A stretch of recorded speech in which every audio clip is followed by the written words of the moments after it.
Welcome back to the Habit of Showing Up, the space where we talk about healing in ordinary moments, building resilience, and learning how to show up for our lives, one decision at a time. Sometimes fear stays powerful simply because it never leaves your mind.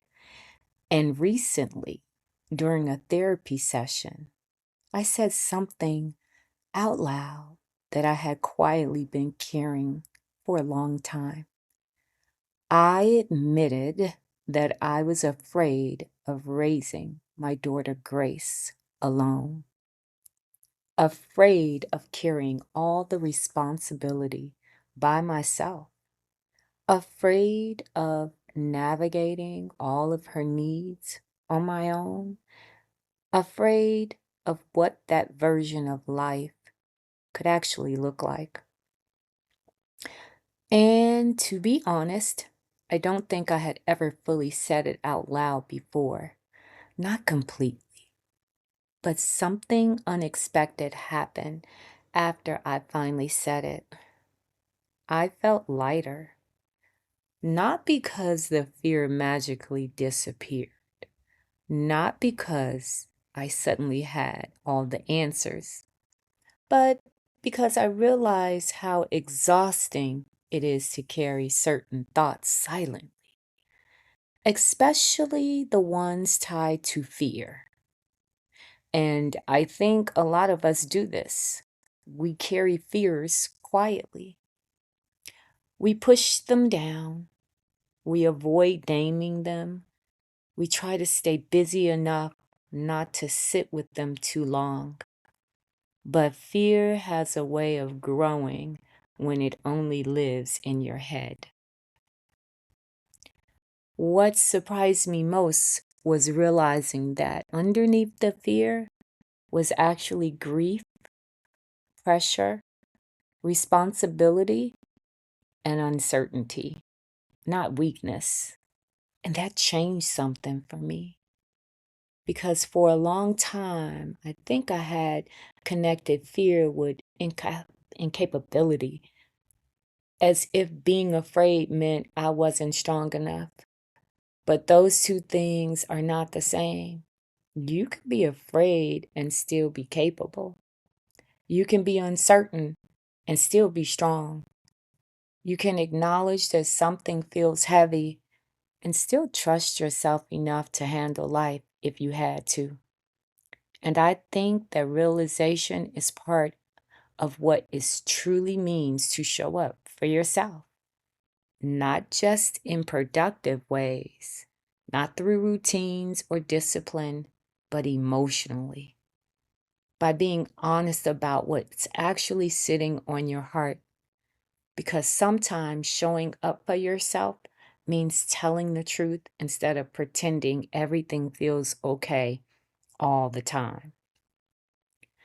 I think so many people, especially caregivers, parents, people supporting their families, are carrying fears they barely even allow themselves to think about because life keeps moving.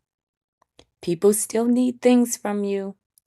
Responsibilities don't pause. So instead of processing the fear, we just keep functioning. But there's a difference between functioning and feeling free. And I think healing sometimes begins when you stop running from the thought long enough to finally face it.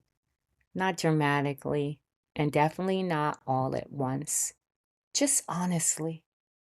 What helped me was realizing this: even if life becomes harder, even if I had to carry more than I wanted to, I would still figure it out. I would still love my daughter Grace. I would still keep going. I would still build a life around us. And somehow, realizing that made the fear smaller because the fear was no longer connected to helplessness. It became something different.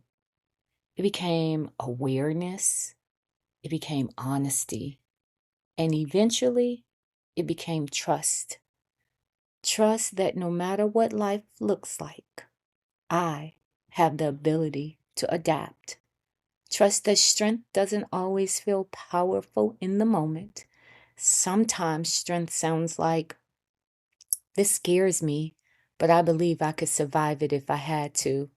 And honestly, that's a very difficult kind of confidence than pretending you're never afraid. I also realized something else. A lot of things we fear most are the things we deeply care about. And sometimes fear is simply revealing the weight of our love, the depth of our responsibility, the importance of what we're trying to protect. But fear should not become proof that you can't handle life. Because if you've made it through difficult seasons before, if you've adapted before, if you've carried hard things before, then there's a good chance you're stronger than your fear is allowing you to believe. So today, I just want to leave you with this one question. What's something you've been carrying quietly that you may need to finally say out loud? Not to everyone and not publicly, but maybe to yourself or maybe to someone safe. Because sometimes the moment we stop hiding the fear is the moment it starts losing some of its power. Thank you for being here. And as always, the habit of showing up is built in moments like this when you choose to return to yourself, even in the middle of everything else. Take a moment, sit with what resonated, and carry it with you in a way that supports your life this week. And if this spoke to you, share with someone you think may need it too.